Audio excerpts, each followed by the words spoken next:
Hello everyone and welcome back to my channel. So today kakain kami dito sa Tom Yum.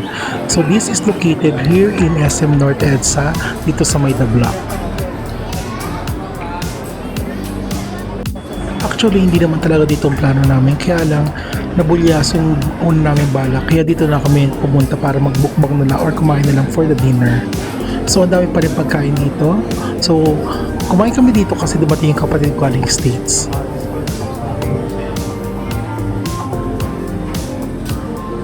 At dito tinuturo na sa amin kung saan kami uupo. So yung upuan niya, meron na siya sariling grill and also lutuan for the hot pot.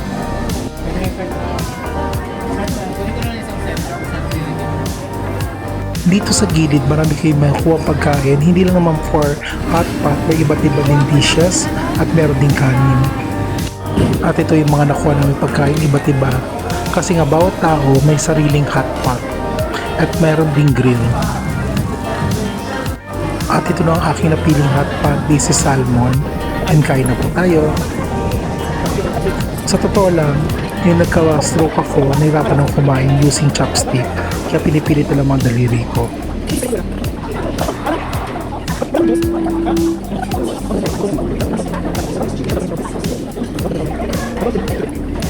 At ito na po kami, si Eileen.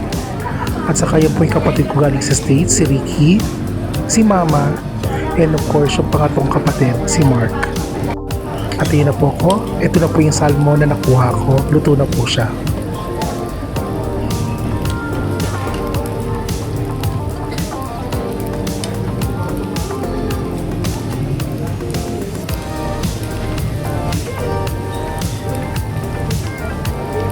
Ito, nakain ko na yung salmon pati mga gulay.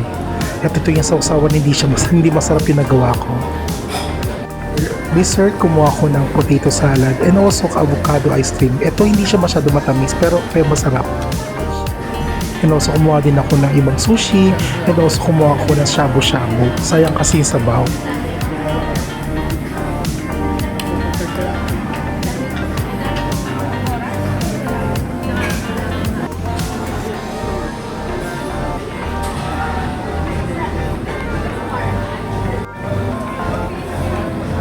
At yan na nga po yung pagkain namin, ubos na.